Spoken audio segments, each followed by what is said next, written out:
Hello, and welcome to a new episode of He's Not Wrong, and I'm your host, Chad D. Before we get into this new episode, I have a few housekeeping items to share.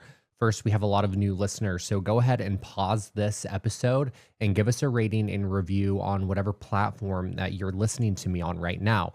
That's number one. Number two, we have 3 episodes left for this year, so I want to thank you for being on this journey with me. And I want you to stay tuned for more information regarding what 2026 will look like for He's Not Wrong. We will be adding Substack to our list of ways that we communicate in 2026. So please go to he'snotwrongpodcast.com. And at the bottom of the page, you can enter your email address and I'll add you to our Substack mailing list this week. There is more information to come on that. But now, today's episode is about what it looks like when public service actually means something. My guest is John Sullivan, a former FBI Intelligence Analyst with nearly 2 decades of experience protecting this country. When John joined the FBI, he took an oath to support and defend the Constitution of the United States. That oath didn't expire when the job ended, and it's exactly why he's running for Congress now. At a moment when Donald Trump and Congressman Mike Lawler are undermining our national security by politicizing institutions, purging experts, and rewarding loyalty over competence, John refuses to sit quietly on the sidelines. He's seen firsthand what happens when career public servants are replaced with political operatives and how dangerous that is for American families. John grew up in a working class family, became the first in his family to earn a 4-year degree, and went on to serve presidents of both parties. His work took him from surveillance missions around Washington, D.C. to leadership roles combating foreign adversaries, terrorism, drug cartels, and human trafficking. He ultimately left the FBI as one of the most senior openly gay officials in the Bureau. In 2014, John was diagnosed with cancer, but because he had strong health insurance through his job and a supportive community, he was able to get through that experience. And that experience reshaped how he thinks about healthcare and why he believes access to quality care should never depend on luck, employment status, or income. In this conversation, we talk about the politicization of the FBI, the lasting impact of January 6th, the erosion of democratic norms, healthcare affordability, campaign finance reform, and what real leadership looks like when institutions are under attack. We also talk about why local engagement matters now more than ever before and why John believes that Congress needs leaders who understand both national security and everyday life. So without further ado, I give you my conversation with Democratic congressional candidate John Sullivan. John, welcome to He's Not Wrong. Thank you so much for joining us today. How are you doing?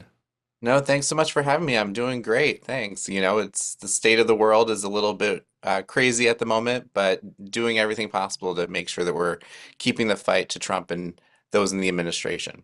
And we're appreciative for that. How's the congressional campaign going? How's it going as we head into the actual midterm year? Yeah, look, the congressional campaign, as somebody who didn't have a background in politics or has never been a politician in the past, this has been a learning curve. But what I've been so inspired by is the number of folks as I travel around the district. New York 17 is a pretty large geographic Mhm. district. It has 4 different parts of counties. And so traveling around listening to folks and hearing what's concerning them, it's really interesting because so many folks are worried about their neighbors and their family members and their friends, like as we see things like what ICE is doing, but they're also worried about their financial future and their ability Mhm. to actually provide for their families. And housing costs and the cost of living just overall has just been a really big challenge. But that's what really invigorates me, being a voice for those folks and going out and coming up with ways in which we can actually bring prosperity back to the district. Before you decided to run for Congress, you had an entire career at the FBI that spanned what? It was 17 years? Yeah, almost 17 years. What brought you to the place where you were like, this is the work that I want to do? I want to work in national security. Yeah, it's a really great question. I mean, full disclosure, I'm not the kid who grew up wanting to work in the FBI and it was my lifelong dream. I actually had friends who worked there and talked about what a great career it was. I started off after going to college and getting my master's and bachelor's at the same time. I planned to go to law school, but had burned myself out. And so got a job in a nonprofit working for veterinarians. And it was very, in a lot of ways, cyclical. I could kind of plan out the years going forward and wanted to have a bigger impact. And so a friend recommended that I apply to the FBI, and I applied to a job on USA Jobs that was a 1 or 2 sentence job description, and it was a surveillance position. So I entered the FBI undercover, not going into an FBI building, doing surveillance around Washington, D.C. of spies and bad guys, which was quite the change from wearing a suit every day to wearing shorts and a t-shirt. And then after doing that for 2 years, I moved into the intelligence realm, which I then served as an intelligence analyst in our New York office and spent almost 6 years there, where I got to really dive in and analyze the information that we were receiving from allies and through our investigations to really identify those folks that were trying to do the United States harm and do my part to make sure that we were making the country more safe. So, I mean, I could go through my whole resume with you of the positions I've held, but it really all centers on that idea of doing everything possible to keep the American people safe. So just out of morbid curiosity, I just have to get out of the way. Like, what do the movies get right? What do they get wrong? Is it like a lot of your Uh, job just behind a desk in front of a computer? Are you like in a restaurant in a disguise? I I used to say all the time that I wish the TV shows were real because we would be so much more effective. It's total government bureaucracy. Sitting behind a computer was most of my day. I actually don't end up watching a lot of the FBI shows because I'm a little bit envious of the ability that they have to kind of just do whatever they want without the rule of law Sure, and having warrants and things. But I will say I like watching other agencies shows like The Diplomat or Homeland or sure. any of those. And all of my friends who work in those agencies have the same feeling that I do about the FBI shows. I will say the first 2 years of my career, it was very much kind of living as a different person during the work hours when those shifts existed. So that was a little bit more like the movies. But when it comes down to the day-to-day work as an intelligence analyst and eventually a supervisor, it's a lot more boring. It wouldn't make a good TV show. It's not even as fun as The Office, right? It's folks poring over information and writing papers to advise to decision makers about potential challenges facing the American people. So there was a point where Dick Wolf actually did an inside the New York field office reality show, like that where when I was working in New York, we actually had camera crews and boom mics and they were filming us. And I think there's a reason why it only lasted 1 season. I was about to say, did it have bad ratings? Yeah. Yeah. So not as exciting. One thing that you just said is that the FBI, it is bureaucracy, and that's part of the reason why it's not exciting. And I think Yeah. a lot of people don't realize that our intelligence officers do work apart across party lines. They work under different presidents, and the work that you do. Yes, there is a political aspect of it that you have to navigate, but it's not political work. What Right. what was the experience like serving under different presidents, having different leadership styles, and what differences are we seeing now in the FBI compared to when you were in? And Yeah. what is there anything that's still constant in the work that they're doing, or is it just completely? All over the place. Yeah. Yeah, So I mean I joined the FBI and started going through training in early 2008. So George W. Bush was still president. I served there through the entirety of Obama's administration, the first Trump administration, Biden's administration, even a few months of Trump 2.0 leaving in April. And what I will say is the men and women who work in the FBI, I couldn't really tell you from my squad mates to teammates to people I worked closely with what their politics was or who they voted for. yeah. It just didn't really come up in the normal course of conversation. And even if you could kind of get an inkling that maybe somebody disagreed with you politically just based on, certain topics that were maybe mentioned, it never turned into this sort of larger politicization of the organization because you were focused on one common mission. And that was, if you were working in counterintelligence, it was catching the spies or counterterrorism, going after the terrorists. And that was really the thing that drove all of us. What's been so concerning and part of why I left the FBI when I did was Donald Trump made a big deal about the FBI during his first term, and I think we saw that the FBI took a lot of body blows because he was trying to say we were this political sort of animal. But the FBI really recovered in the Biden administration. It actually, never really moved from its work, but it's sort of like the public perception, I think, of the FBI was kind of restored. And Then we saw on January 20th, that evening, that Donald Trump pardoned everyone that was involved with Yeah. January 6th. And that was something I had a small part in working on. Thousands of people in the FBI had had an opportunity to work on. And it was the first real show that he was going to be acting as a different person in this second term. And then you bring in Doge, you bring in Kash Patel and Dan Bongino, who are uniquely unqualified to lead an organization with nearly 38,000 employees. They start firing the key executives, the top echelon of the workforce who are setting the strategic mission and making sure that the employees have the what they need to actually protect the American Yeah. people. And so Donald Trump has politicized and weaponized the FBI in such a way that I don't think anyone could have anticipated it coming or seeing how Yeah. really impactful it's been. And so there's a concern that I have where the good people of the FBI who are still there, who are still working every day, don't feel supported. And I feel that they may be concerned that if they work on an investigation today, like January 6th, or another investigation, what happens if Donald Trump doesn't like the findings of that investigation? What if he wants to target the employees who worked on that investigation, much like he did for January 6th or Arctic Frost or, Crossfire Hurricane, all of these other investigations where he's been having folks fired inside of the FBI just for doing their jobs.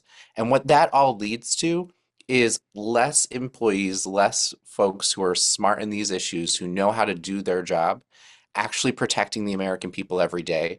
And it makes our country exponentially less safe. And that is part of why I left, because I refused to be a part of the organization when that was sort of the position it was taking as a result of Donald Trump and his direction. But I also felt like it was important to speak out about how less safe this administration is making Yeah. us, not just in the national security realm, but obviously across so many others as well. Are you hearing from a lot of your constituents in your congressional district that you're running for? Are you hearing that through line to safety and national security coming up, that these Yeah. flags were raised when you were working in the FBI? You experienced it firsthand. Are people now waking up to the idea that, oh, we're a lot more unsafe now than we were, say, a year ago, 2 years ago? Yeah, it's a really great question. To some degree, yes, but a little bit differently. So I spent the first few months of my campaign really listening to folks around the district to understand sort of the key points that we would talk about in this campaign. Because I Yeah. don't think the Democratic Party has done a good job of listening first and then Sure. speaking. And safety was sort of the umbrella term that we came up with as a result of what folks were talking about.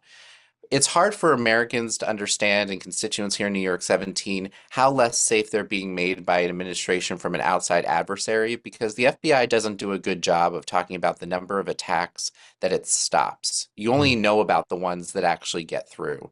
And so when we talk about safety, folks here in the district are feeling less safe from the government, from Donald Trump.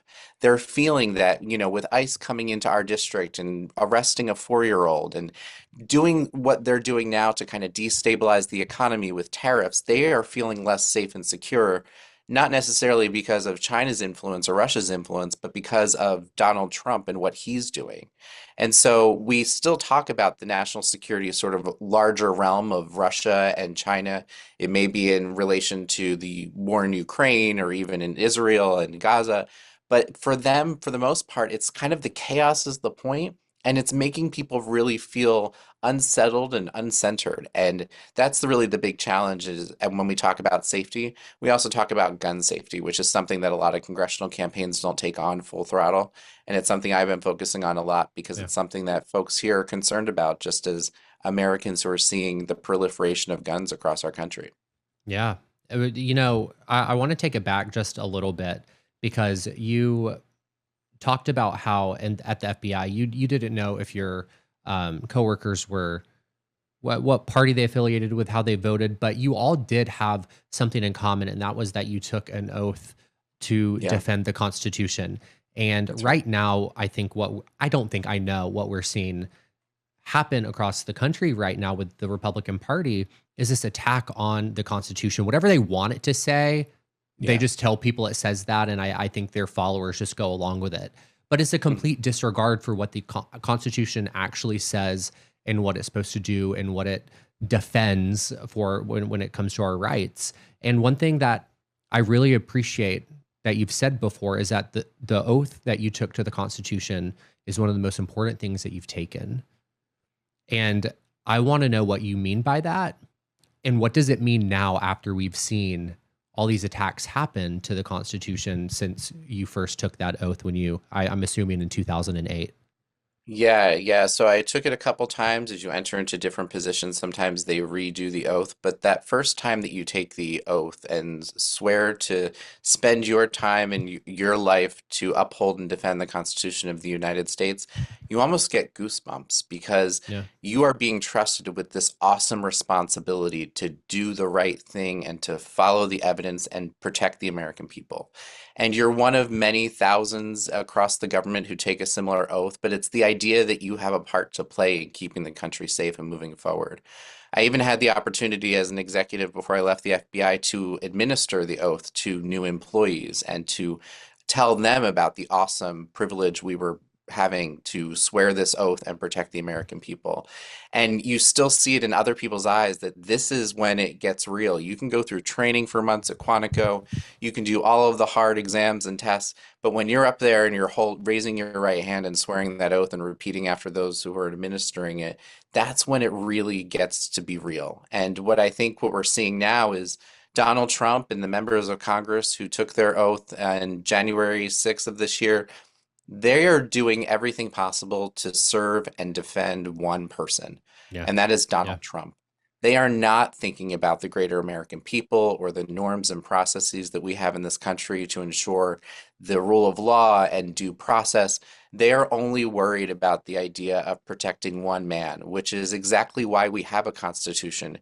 It was the idea that we are this democratic republic, that we don't swear an oath to a person, we swear an oath to an idea.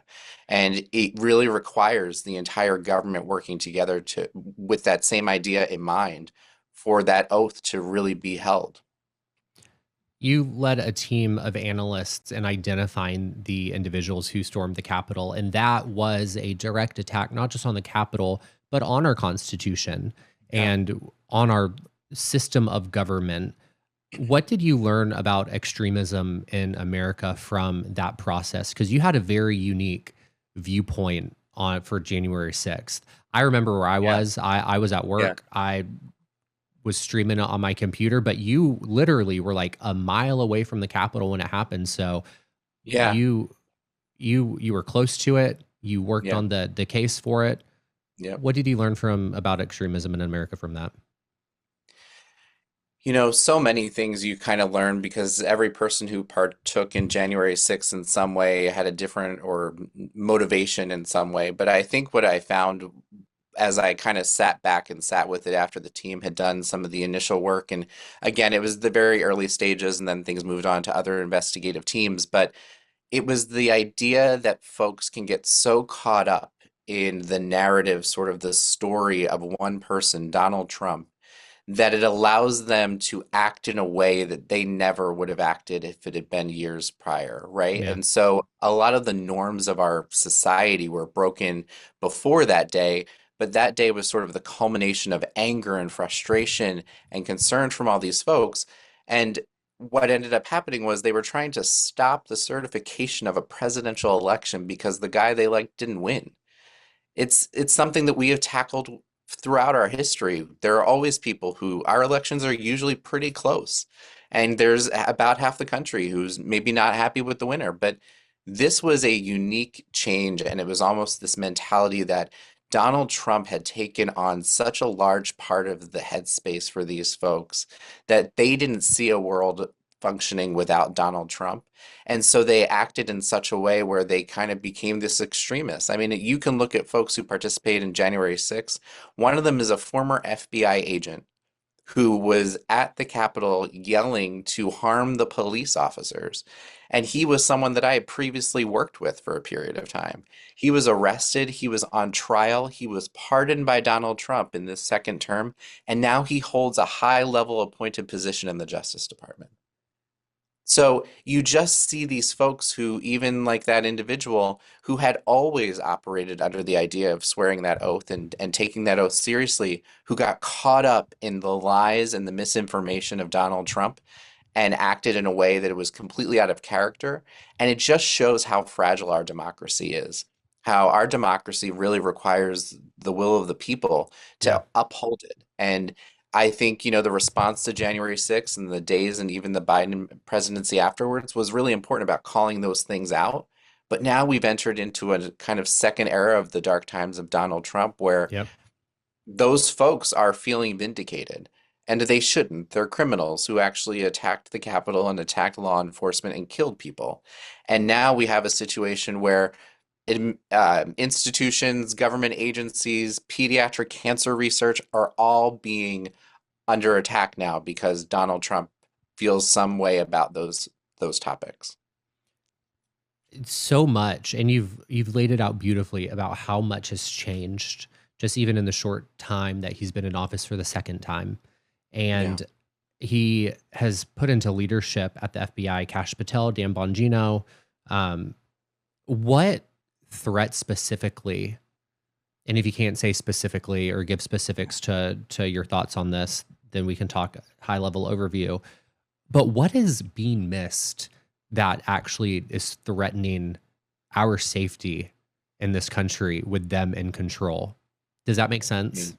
Yeah, it does. It does. So, I mean, I think there's a couple different ways to look at this. So, in the most basic way of looking at what's being missed, the job that I had, the leadership positions I had over teams was to look at the information we were getting from investigations, from our allies, from even what we were learning about our adversaries, and pulling all of that together and synthesizing it into a way where policymakers can make a decision about the FBI or the country's posture as it related to a particular topic. You have thousands of people, about 3,000 or so analysts and others who work in that space who do that work. But as Donald Trump has attacked the FBI, put people like Kash Patel, Dan Bongino in who have attacked those who work in the FBI, those folks are worried about whether or not they're going to have a job tomorrow because of the Yeah. work they're doing.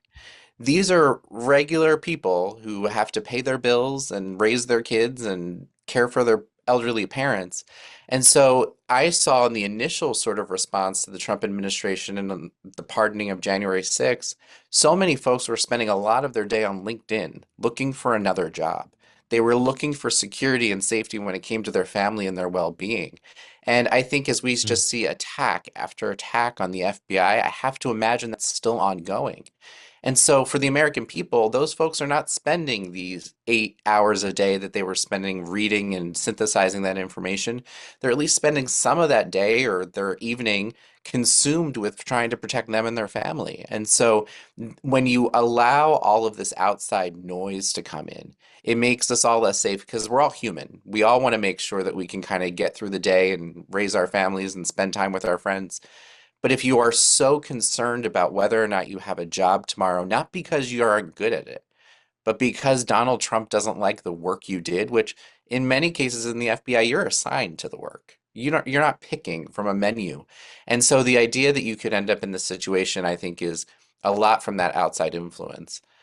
So I think that is a big piece of it. Kash Patel and Dan Bongino, they have whined and complained about how hard it is to be the director and deputy director of the FBI pretty much nonstop since they got the job. I mean, I think Kash Patel's shown just by flying the plane around and giving bodyguards to his girlfriend that he's not really into the idea of actually doing the work. He just likes Yeah. the toys. And Dan Bongino was on Fox, kind of crying on morning TV, saying he doesn't get to see his family a lot and he works really late hours and this is really hard. Walk down any hallway in any FBI field office across the country and find one person who hasn't missed a birthday or a holiday or some sort of, important family or friend occasion. You won't be able to find one. And that's because people sacrifice parts of their own personal life to do this work. There were times where I was at dinners with my family or spending time with friends, and I would have to get up and leave the table because I would have to go into work because some sort of major attack had just occurred. Hmm. And so then you're working until you're not working anymore, right? And the idea that the folks who are at the top are the ones whining and complaining about the hours and how hard it is just shows how unserious they are. And Yeah. then on top of that, the FBI never published anything about an investigation until that investigation was pretty complete. They're live tweeting investigations. Look at what happened after Charlie Kirk, where they said we had the guy, then we didn't have the guy. That Yes. just hurts the agency. That hurts people's faith in the agency.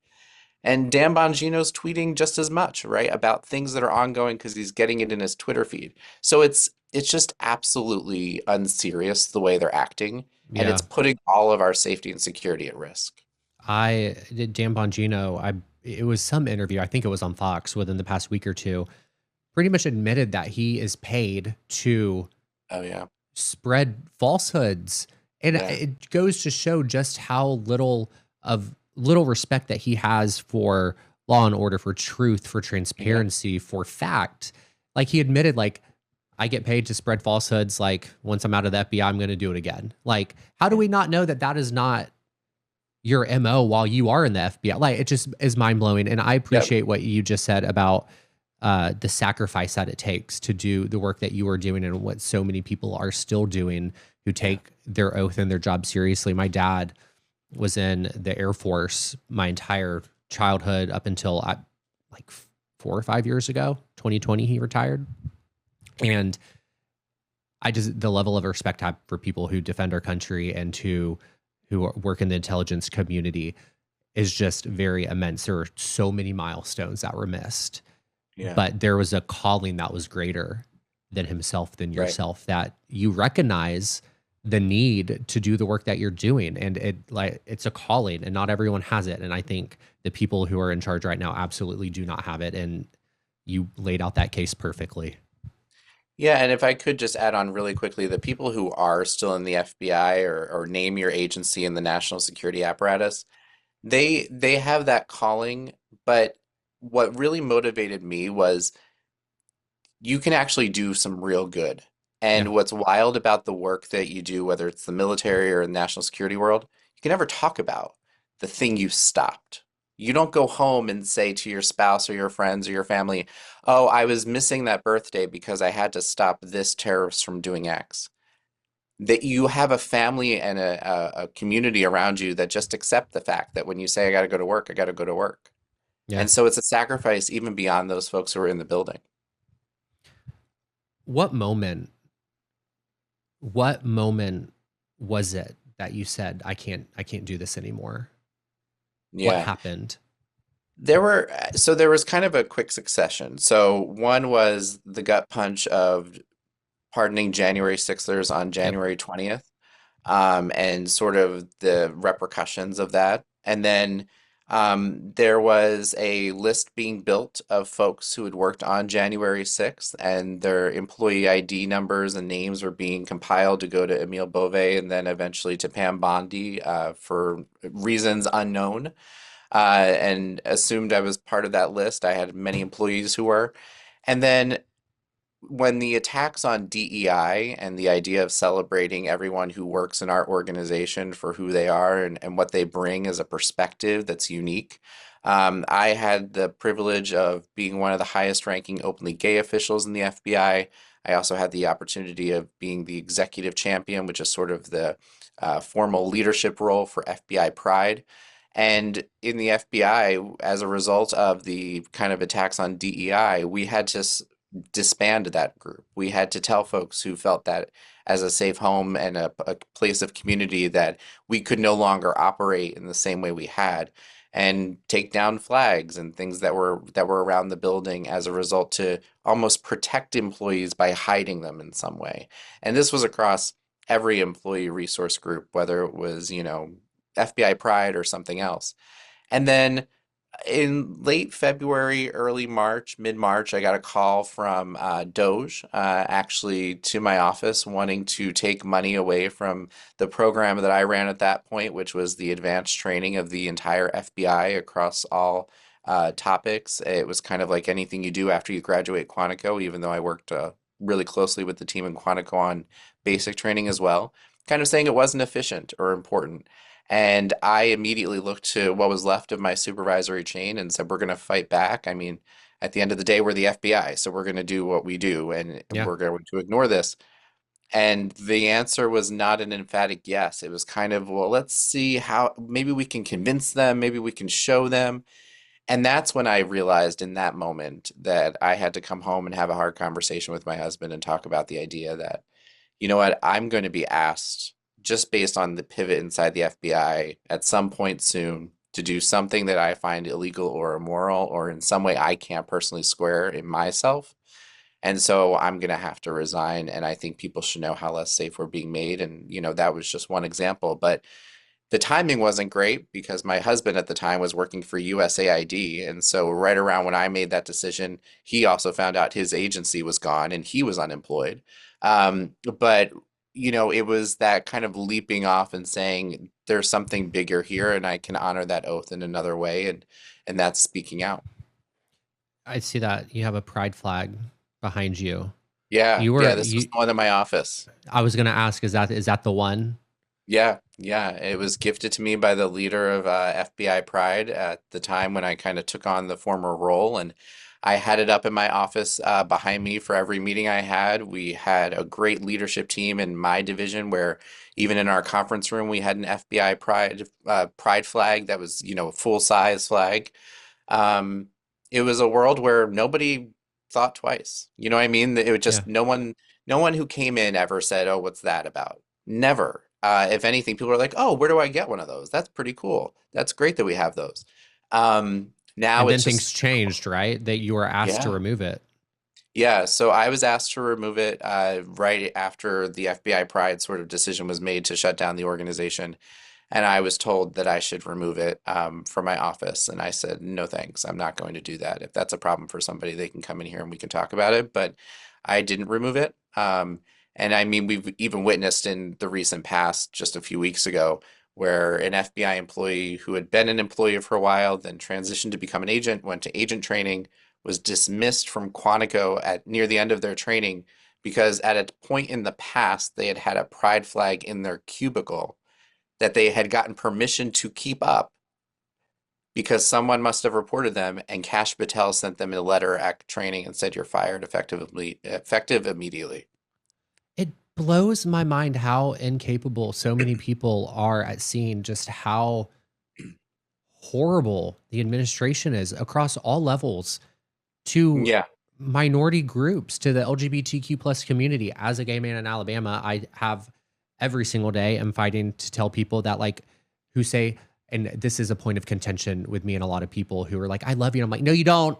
You can't say that. right. No, you don't. You vote Yeah, against me. So, like, that's not love. And then they get mad. And I like to think I'm just holding up a mirror in front of them right. and they're just projecting. Yeah, But it is so crazy to me to think that there are Republicans out there who think that they're not coming after the LGBTQ plus community, because they right. hired a gay person, they hired a gay Republican. So how could they be against us? I'm like, oh, that Yeah, that is not the case study that you should be looking at, my friend. Um, right. Right. And one person is not representative of the entire community. And exactly. the work that happens in the FBI, that synthesis of information, you want as many different perspectives and worldviews and life experiences to come in so you can think outside the box and you can think about things from a different perspective. And the more we kind of compress that and move outside of that like larger arena and make things like having a flag up an issue, that's going to make us less safe too, because you're not going to have those outside opinions that maybe we wouldn't have had 10 years ago. Yeah, it's just so crazy to me. Like I could go down a rabbit hole on this one. But one thing, I just had Afton Bain on this Oh, morning. I recorded yeah, with her. she's great. And one thing, she lovely. She was fierce. Yeah, yeah, But one thing that I really appreciated from her and that I'm seeing in you too, is that you both speak with this moral and ethical clarity, that mm, you operate this world and your campaign and her previous campaign with this moral clarity that you know what is right, and that is what you're fighting for. And I wish more politicians and more people running for office would operate with that same level of moral clarity. Because I think when it's so visible the way it was and is on Afton, and then the way it is on you, it's like I trust you. Like I can tell. It's yeah. it's so obvious. So I appreciate that. Thank you No, well, for thanks. doing what you do. That means a lot. Thank you. I think sometimes in politics, it's those who can talk in snippets and, kind of tweets and who can scream the loudest. But when it comes down to actually governing, none of that is important. It's about actually bringing a purpose and an honesty to that we need in politics. Absolutely. And when I was preparing for this episode, I knew a lot about I wanted to talk about the FBI. I wanted to talk about the pride flag, but one thing that I was shocked to learn is that you're a cancer survivor Yeah, yeah. and you have had the blessing of having good health insurance to Mhm. help you through that healing process. Yeah, But right now, what we're seeing with healthcare in America, that how unaffordable it is, how literally unattainable it's becoming. yeah, Even yeah. yesterday, with all the votes in the Senate that Hmm.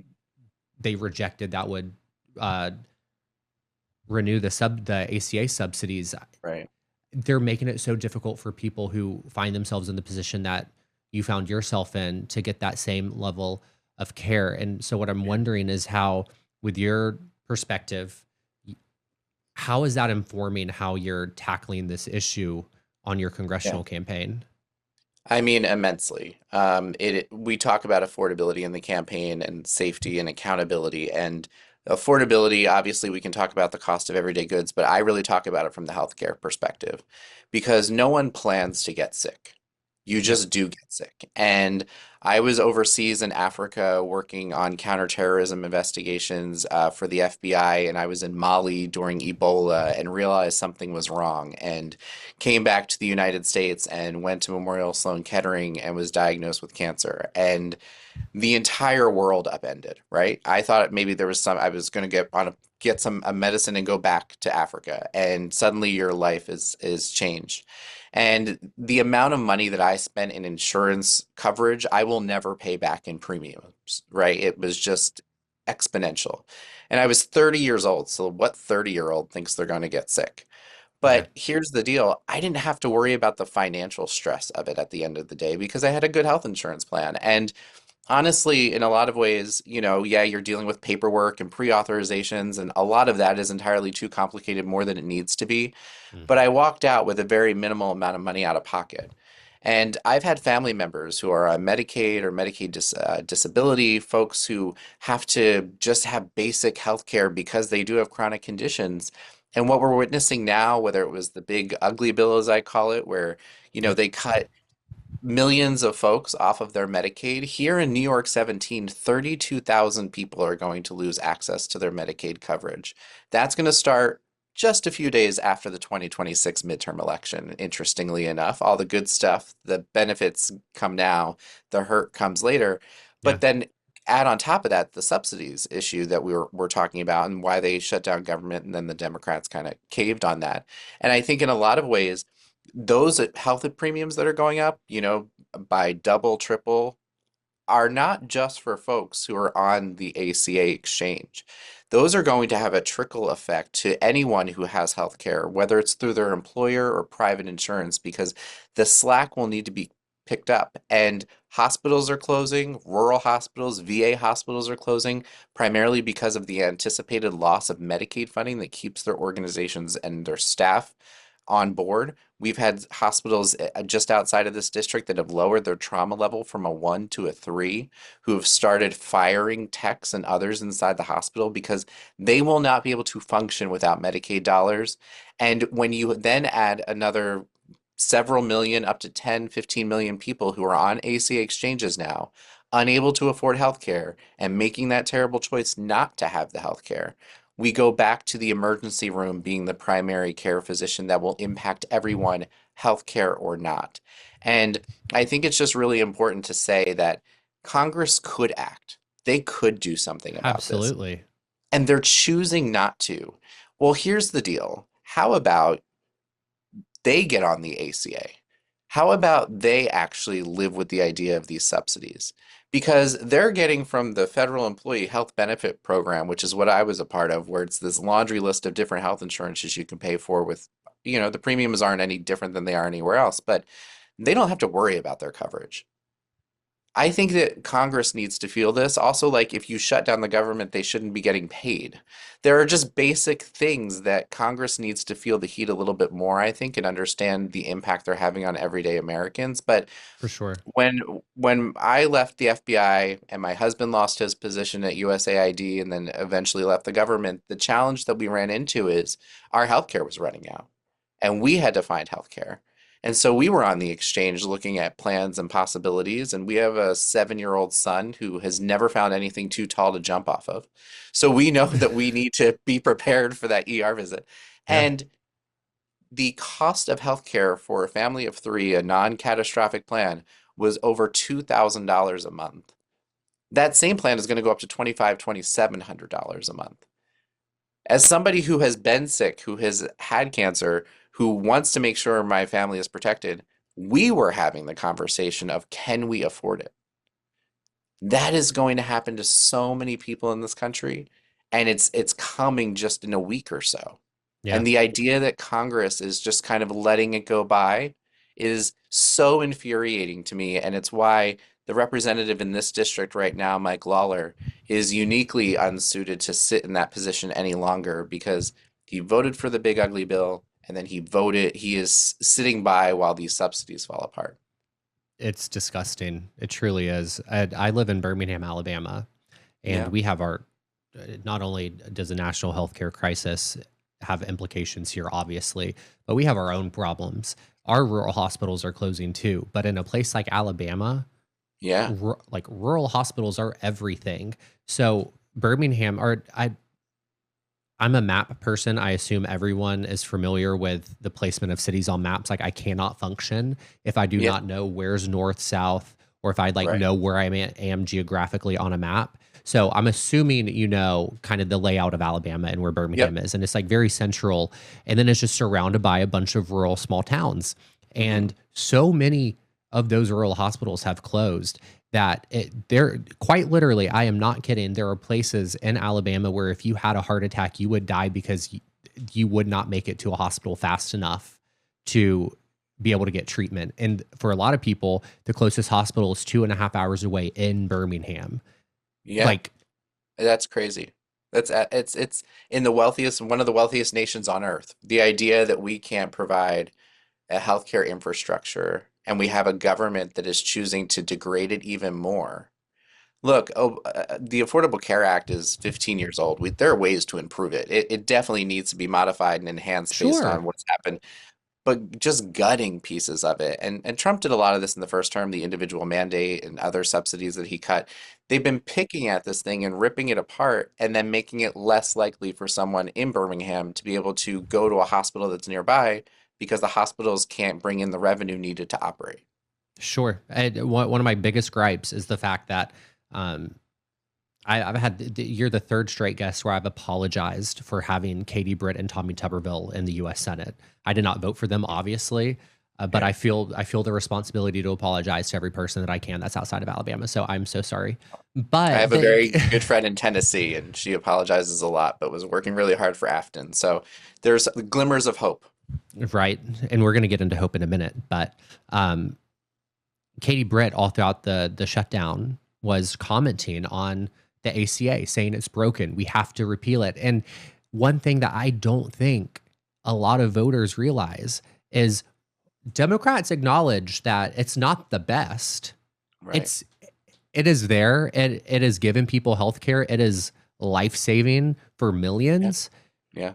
It's not without faults, No. but for 15 years, they've tried to repeal it over 50 times, and not once have they ever come up or tried to come to the table with a solution. So it's like, this is what we have. Right. Meet us in the middle. Let's talk about a solution, but they're not willing to. Like Yeah, you it's put said, up he or shut up, my you know?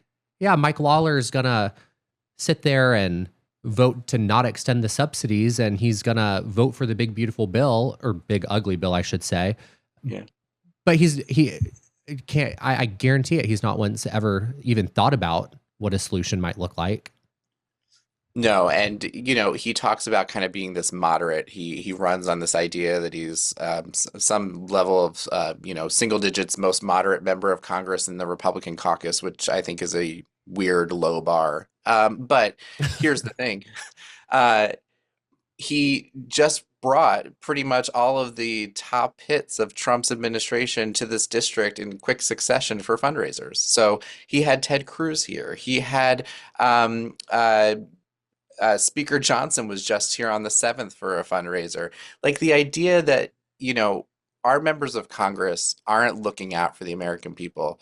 They're really looking out for themselves and this weird cycle of staying in some sort of power structure where they're not using that power for good. But this is one of the first times in our history where people have gotten into office, both in the Congress and the presidency, where they're spending the time ripping things away from folks, not giving them a better alternative. Yeah. And that just blows my mind.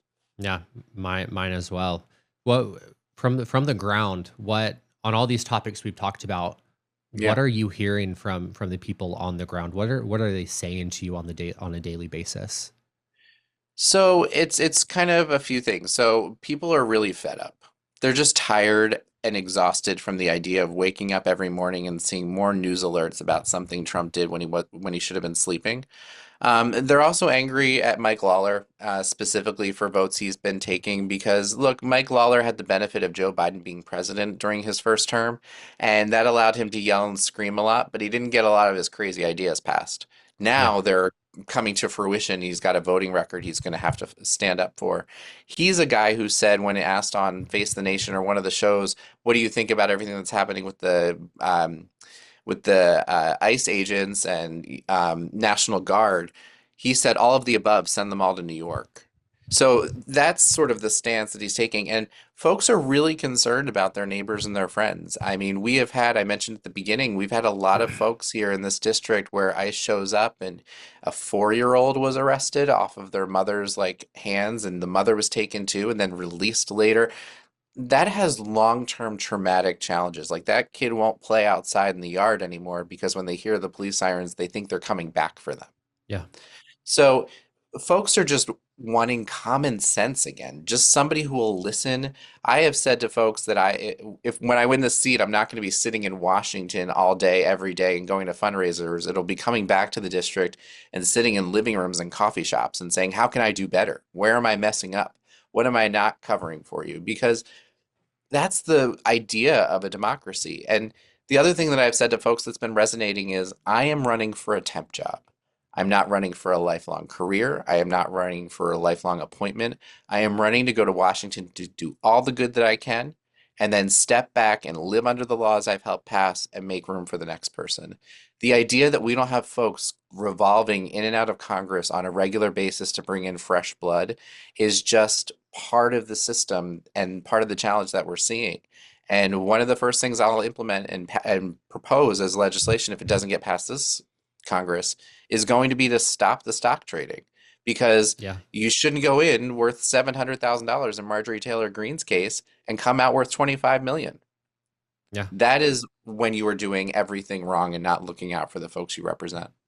It's so important what you just said about you win. You're going to be in the district. You're going to be going to the coffee shops. You're going to be the places Yeah. asking people, what can I do? What can I do more for you? How are you doing? Asking the simple questions that make a difference. And Yeah. I want to take a moment to now apologize to the listeners because they will have heard this for the second straight episode because I was talking about this with Afton. But one thing that happened to me a few weeks ago was I was at a bar down the street and there was someone who recognized me from the podcast and knew that I am supporting Doug Jones for governor of Alabama. And he's Mhm. like, we're just talking about that campaign. I was like, you're going to vote for Doug, right? Like he's our best chance at defeating Tommy Tuberville in his campaign for governor. He's like, no, I'm not saying I'm voting for Doug because I'm going to vote for the Democrat who makes a point to show up in the third space, who come, and he was a young voter. I'm 30, he's younger than me. And he was saying that there are so many people like him that are agreeing with that standpoint that you're not guaranteed to vote just because of the party. They want to see you in that coffee shop. His exact words, see you in that coffee shop and come sit at my table and ask me how I'm doing. There's a Yeah. need for authenticity and for connection and just removing that that piece from the Yeah. equation. Yeah, you have to. And I think, part of the problem in politics is our elections are way too long, but you almost need Yep. some of that runway, I'll say, as a candidate, because you need to be able to hit as many coffee shops and diners and things. But our congressional districts are way too big, 760 or so thousand people in a congressional district. Alabama as a state, like Doug Jones can't get everywhere. And so, No. but people need to see on social media and other places that he is going to those spaces. He is going to those places. And people need to repost and share the fact that they ran into Doug at the car wash. Like Yep. that's what's needed. Yeah, I worked on a congressional campaign with Mallory Hagan back in 2018, and her congressional district when she ran, I followed her with a camera and I did all her social media. So I literally was with her everywhere, Yeah. just in order to make it from one part of the district to the bottom part of the district to the top part of the district. You would have to block out 4 hours of the day Yes. just Yes. to reach it, and that time is vital. Huge. Huge. I You mean, when get I it. jump in the car and go to northern parts of the district, which may be an hour and change away, and then obviously you have the stop or the meeting, and then you're coming back, you've just lost 2, 3 hours. The team's in the car with me because that is vital time that then I have to spend doing other stuff that I Yep. would be doing. It's just, it is quite a wild experience from the FBI to this, just seeing how Oh, different the world is. I can imagine. We're in the final Yeah. few questions here, I promise. Oh, okay. But what do you I'm want? having a great time. Oh, good. I'm glad. Yeah. I'm gonna clip that and I'm gonna try to make that video into a review for the listeners. So thank you. No, Okay. but I'm curious what you want Americans to know right now who feel powerless, who feel overwhelmed with what's going on. I'm sure there is a lot of people, or there are a lot Yeah. of people in your district too who Yeah. feel that way, and I know that's the case in Tennessee, here in Yeah. Alabama, across the country. What message do you have for them? What should they be doing? I would say 2024 was a hard loss. But what Kamala Harris warned about, the idea that our democracy was going to be under attack, we are living through right now. Yeah, So it's important that, yeah, you take care of yourself and take stock of where you are, but you have to step up and turn that sort of just complete and utter apathy that you feel, and it's totally understandable, into energy. And think back to 2018 and 2017 when we had marches in Washington, the Women's March, and other huge marches against Donald Trump in his first term. I've been so impressed by the No Kings protests, and in this district in particular, they've been huge. Get involved and do what you can, whether it's postcards or calling folks. You don't have to be marching every day, but you can have that community of folks that you can reach out to and say, I'm feeling a little rough today. How can I turn that energy into something positive? yeah. And it doesn't always have to be politics, but if it's just talking with one neighbor or helping one person in your community out, right now is a really tough time for so many people in our country. And, as there are holiday parties and events, every one that I've been going to recently, there's a donation opportunity. And maybe it's not money, but it's a coat my son no longer can fit into. It's doing something to better your community, and then it's taking the next step and saying, how can I get involved to make sure that the right people are representing me Yeah. in Congress and are going to be a check on Donald Trump? Because this next Congress is still going to have him as a president, and maybe we don't win the Senate. There's not going to be seismic shifts in policies.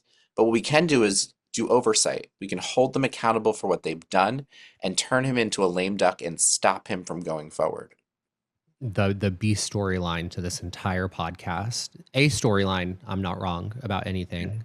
Yeah. B storyline is the importance and the need for getting involved in your local community. Yeah. I So important. it cannot be stated Right. enough. John, final question. What are you not wrong about? I'm not wrong about two things. All right, first one, I'm let's not go. wrong about the idea that we're going to win back the House of Representatives and bring real representation back for the American people.